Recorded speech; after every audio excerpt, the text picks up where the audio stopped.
Brought to you by TechnoSpark 20 series smartphones. I'm superhuman.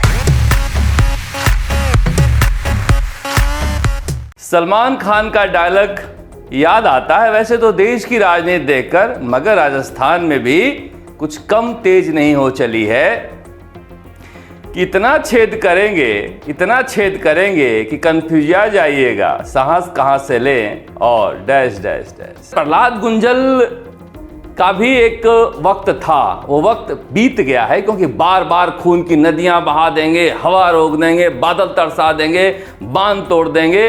ये ओजस्वी भाषण देते देते वो भी थक गए हैं। इसका आदमी है, उसका आदमी है, इसका आदमी है, उसका आदमी है। कांग्रेस में जो है वो भी किसी न किसी का आदमी है, पार्टी का आदमी बहुत कम है। कि इतना छेद करेंगे कि कंफ्यूज आ जाइएगा, साहस कहां से लें और डैश डैश डैश।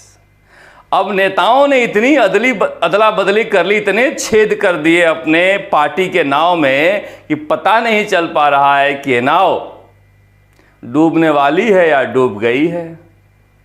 राजस्थान के मुख्यमंत्री भजन लाल शर्मा कह रहे हैं कि कांग्रेस अब डूबती हुई नाव नहीं है, डूब गई नाव है। उधर कांग्रेसी कह रहे हैं सेंधमारी हमारी भी जबरदस्त है, आया राम गया राम की कहावत आपने नहीं बनाई है। वो भजन लाल ही थे हरियाणा के मुख्यमंत्री जो 34 विधायकों को लेकर कांग्रेस में भागे थे और आया राम गया राम की कहावत बनी थी। हमारा तो इसमें सिद्धहस्त है, मगर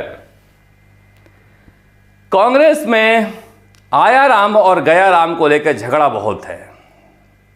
झगड़ा इतना ज्यादा है कि समझ में नहीं आ रहा है कि कांग्रेस पार्टी किसको शामिल करे, किससे गठबंधन करे, क्योंकि वहां खेमा बना हुआ है। एक खेमा दूसरे खेमे के खिलाफ खड़ा है। जो लोग ट्विटर पर, यूट्यूब पर, फेसबुक पर जाति को लेकर बहुत ज़्यादा संजीदा हैं, भावनात्मक हैं, उन्हें देखना चाहिए और समझना चाहिए कि नेताओं की कोई जाति नहीं होती। जाट नेता का विरोध गठबंधन का अपनी ही पार्टी के जाट के नेता कर रहे हैं, जिसे गठबंधन होना है, कोई और नहीं। और गुर्जर नेता की एंट्री का विरोध उसी पार्टी के गुर्जर नेता कर रहे हैं। फिर कौन सी जाति?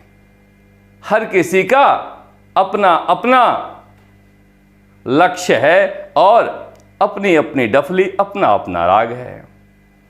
बैठक में क्या होना है आपको पता ही है। बैठक में 15 नाम तय होने हैं, उसके साथ उन 15 नामों पर किस पार्टी से गठबंधन करना है यह भी आज तय होना है, और किस पार्टी के दूसरे नेताओं को लेना है इस पर भी चर्चा होनी है। हनुमान बेनीवाल को रोकने के लिए गोविंद सिंह डोटासरा, हरीश चौधरी, दिव्या मदेरणा, सुखजिंदर सिंह रंधावा समेत नागौर के सभी कांग्रेसी चट्टानी एकता के साथ खड़े हो गए हैं। जाट कांग्रेसी, यानी उन्हें लगता है कि राष्ट्रीय लोकतांत्रिक पार्टी का कोई बड़ा जाट नेता आ गया तो फिर मामला बिखर भी सकता है। और अशोक गहलोत पैरवी करते करते अब पीछे हो लिए हैं, मगर बात आगे बढ़ गई है। आज उस पर मुहर लगेगी या नहीं लगेगी? कल तक लग रहा था कि गठबंधन तय है, मगर गठबंधन में जाने से पहले कुछ चीजें कांग्रेस हनुमान बेनीवाल के साथ साफ कर लेना चाहती है। मुकुल वासनिक के साथ बैठक हुई है और अभी भी अड़े हुए हैं हरीश चौधरी और गोविंद सिंह डोटासरा। ये गठबंधन हम किसी भी कीमत पर नहीं होने देंगे। साथ में सुखजिंदर सिंह रंधावा और अमृता धवन भी हैं। प्रहलाद गुंजल, याचना नहीं अवरण होगा, संघर्ष महाभीषण होगा, जीवन जय या की मरण होगा, भाई पर भाई टूटेंगे, विस्माण बुंद से छूटेंगे। अरे राजनीति ऐसी क्या बड़ी चीज हुई कि भाई पर भाई टूटेंगे? मगर रामधारी सिंह दिनकर जो है वो ओजस्वी कविता लिखकर गए हैं। हर गुस्से में आने वाला नेता उनकी कुछ पंक्तियां अपने ट्विटर पर डाल लेता है। अब प्रहलाद गुंजल को लेकर भी कसमकस जारी है। आज उन्हें शामिल होना था, मगर कहा जा रहा है कि शांति धारीवाल और अशोक चांदना अभी भी अड़े हुए हैं कि प्रहलाद गुंजल पार्टी में नहीं आने चाहिए।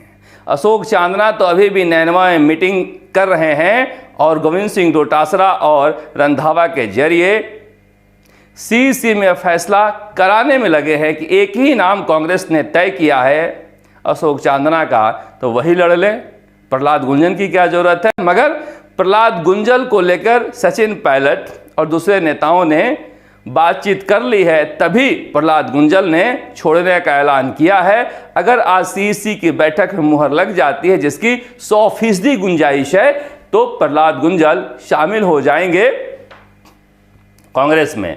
अब कहां से लड़ेंगे पता नहीं, क्योंकि वसुंधरा राजे कल तक उन्हें यह आश्वासन दे रखी थी कि टोंक सवाई माधोपुर से हम आपको टिकट दिलवा रहे हैं। दूसरा ऑप्शन उन्हें भीलवाड़ा भी दे रखा था, मगर अब कांग्रेस ऑप्शन में उन्हें कोटा या भीलवाड़ा दे रही है। अब जहां देगी वहां से लड़ना है। मगर प्रहलाद गुंजन का भी एक वक्त था, वो वक्त बीत गया है, क्योंकि बार बार खून की नदियां बहा देंगे, हवा रोक देंगे, बादल तरसा देंगे, बांध तोड़ देंगे। ये ओजस्वी भाषण देते देते वो भी थक गए हैं। मैं उनके संपर्क में आया था गुजर आंदोलन में मैं हिंडौन से लेकर और पाटोली और पिलू का पूरा तक हमेशा डॉक्टर किरोड़ी सिंह बैसला के साथ रहा, और उसके बाद ये बीजेपी छोड़ दिए थे और वसुंधरा राजे के खिलाफ खूब भाषण दिया करते थे। बाद में बसपा भी जाने की सोची, उन्होंने पार्टी बनाई, वसुंधरा राजे ने घर पर बुलडोजर भी चलाया। मगर जब से वसुंधरा राजे से माफ़ी मांगकर वापस हुए, तब से भाषण ही बचा है, कोई बहुत ज़्यादा एक चरित्र बचा नहीं है। मगर फिर भी एक बार बीजेपी ने इन्हें बाहर कर दिया था, 2 बार ये चुनाव हार गए शांति धारीवाल के सामने। अब इनका कहना है कि ओम बिरला की वजह से हम हार गए, मगर वही फिर बात मैं राजेंद्र राठौड़ के लिए भी यही कहता हूं, जब वो कहते हैं कि राहुल कसवा की वजह से हार गए, तो काहे का बड़ा नेता जब कोई आपको हरा दे। इसलिए इन तर्कों में बहुत दम नहीं है। अब प्रहलाद गुंजन के ओजस्वी भाषण के अलावा और क्या क्या बचा है पता नहीं। मगर देखिए, भावनात्मक नेताओं से बहुत सावधानी से काम करना चाहिए। ये खून की नदियां अगर आपके लिए बहा देते हैं तो आपकी भी बहा सकते हैं, ये सावधानी बरतनी चाहिए। ये भावुक नेताएं, अभी भी वसुंधरा राजे की सभा जो उन्होंने कराई थी वो ट्विटर पर पिनअप कर रखा है, उसके नीचे ही अपना याचना नहीं उरण होगा लिखा है। हालांकि उस ट्विटर में नीचे गया तो मैं अभी भी पढ़ रहा हूँ, लिखा है कृपया मेरे कांग्रेस से चुनाव लड़ने को लेकर कोई गलत प्रचार ना करें, मगर राजनीति में गारंटी की इच्छा न करें, कोई कभी भी कहीं जा सकता है। मगर सबसे ज्यादा जो पेंच फंसा हुआ है वो बीजेपी और कांग्रेस दोनों में दौसा सीट पर पेंच फंसा हुआ है। डॉक्टर किरोड़ी लाल मीणा ने साफ साफ कह दिया कि मैं बलि का बकरा नहीं बनूंगा और मैं दौसा से लोकसभा का चुनाव नहीं लड़ूंगा। और उसके बाद बीजेपी के पास ऑप्शन शेष है। डॉक्टर किरोड़ी लाल मीणा ने कहा कि अगर आप देना, ये हरीश मीणा के साथ उनकी तस्वीरें लोग वायरल कर रहे हैं, पुरानी तस्वीर है। हरीश मीणा टोंक सवाई माधोपुर से कांग्रेस के लोकसभा प्रत्याशी हैं और सवाई माधोपुर से बाबा विधायक हैं, मंत्री भी हैं। बाबा ने कहा कि ठीक है, आप मुझे देना चाहते हो दौसा से, मुझे देकर क्या कर रहे हो? अगर महिला को ही देना चाहते हो तो गोलमा देवी को दे दो, और नहीं तो जगमोहन को दे दो। मगर पार्टी ने खारिज कर दिया। अब कहा जा रहा है कि प्रहलाद गुंजन के साथ हो सकता है कि जगमोहन मीणा भी कल कांग्रेस का दामन थाम लें, क्योंकि मुरारी लाल मीणा कभी तो कह रहे हैं कि हाँ मैं तैयार हूं, कभी कह रहे हैं कि मैं तैयार नहीं हूं, कभी कह रहे हैं इतने पैसे कहां से लाऊंगा, कभी कह रहे हैं कि चुनाव की तैयारी करो। मगर अकेले हनुमान बेनीवाल और प्रहलाद गुंजन पर पेंच कांग्रेस में नहीं फंसा हुआ है, नरेश मीणा पर भी पेंच फंसा हुआ है। अब नरेश मीणा ने दौसा से लोकसभा चुनाव लड़ने का ऐलान कर दिया, मरता क्या नहीं करता। अब ये बेचारा नौजवान नेता कांग्रेस में रहकर संघर्ष करना चाहता है, मगर गोविंद सिंह डोटासरा, रंधावा, प्रमोद जैन भाया के दबाव में नहीं लेना चाह रहे हैं। सचिन पायलट नरेश मीणा को कांग्रेस ज्वाइन कराना चाह रहे हैं, मगर कहा जा रहा है कि मुरारी लाल मीणा और प्रमोद जैन भाया की सहमति बन नहीं रही है। अब मुरारी लाल मीणा को नहीं लड़ना है तो फिर कांग्रेस के वोट क्यों बर्बाद कर रहे हैं? नरेश मीणा का चुनाव लड़ेंगे तो किसका वोट बर्बाद होगा? क्या कांग्रेस को कांग्रेस की चिंता नहीं है? कांग्रेस में देखिए जाने वालों की लाइन लगी हुई है, मगर जो आना चाहता है उसे नहीं ले रहे हैं। अब पता नहीं उसकी एक अलग कहानी है, ये इसका आदमी है, उसका आदमी है, इसका आदमी है, उसका आदमी है। कांग्रेस में जो है वो भी किसी न किसी का आदमी है, पार्टी का आदमी बहुत कम है। टीकाराम जूली नेता प्रतिपक्ष बने हैं तो भंवर जितेंद्र सिंह के आदमी थे। इस तरह से कई कहानियां हैं, मगर आज 15 सीटों पर करीब करीब नाम तय हो जाएंगे। धौलपुर करौली से भी देखिए अनीता जाटव का नाम है, रोहित बोहरा, एक दीक्षा बैरवा का भी नाम लेकर आए हैं। वेद प्रकाश सोलंकी की पत्नी भी बैरवा है, यूथ कांग्रेस में नेता नहीं है। उन तीनों में से एक का फैसला होना है। दौसा और नागौर हमने बता ही दिया आपको। बाड़मेर जैसलमेर में उम्मीदाराम की उम्मीदवारी तय हो गई है। सीकर में भी आज फैसला होना है कि अमराराम लड़ेंगे या फिर सीताराम लांबा नाम के नए नेता का सीकर की राजनीति में, जाट राजनीति में उदय होगा, जो कि गोविंद सिंह डोटासरा नहीं चाहते हैं। कोटा आपको बता ही दिया हमने। 12 झालावाड़ की स्थिति यही है। प्रमोद जैन भाया वहां से चुनाव लड़ना चाहते हैं, नाम तय है। जयपुर ग्रामीण से अभी भी मामला फंसा हुआ है। पहले नंबर पे सबसे पहले अनिल चोपड़ा का नाम चल रहा है, मगर कई नाम बंजर भूमि विकास बोर्ड के पूर्व अध्यक्ष का भी नाम अशोक गहलोत दे रहे हैं, संजय गुजर का भी दे रहे हैं। मगर कहा जा रहा है कि अगर गोविंद सिंह डोटासरा ज़्यादा अड़ंगा नहीं लगाएं तो अनिल चोपड़ा का नाम तय हो जाएगा। पाली में भी आज नाम तय हो जाएंगे। श्रीगंगानगर में किसी नायक को देना है, ये भी नाम तय हो जाएगा। बांसवाड़ा में विकास बामड़िया लड़ेंगे या फिर बाप पार्टी के साथ गठबंधन होगा, इस पर भी आज फैसला हो जाएगा। अजमेर में विकास चौधरी और शिव प्रकाश के बीच एक को चुनना है। भिलवाड़ा में धीरज गुजर ही चुनाव लड़ेंगे या फिर प्रहलाद गुंजल वहां जाना चाहेंगे, क्योंकि वहाँ गुजर वोट बैंक बहुत ज़्यादा है।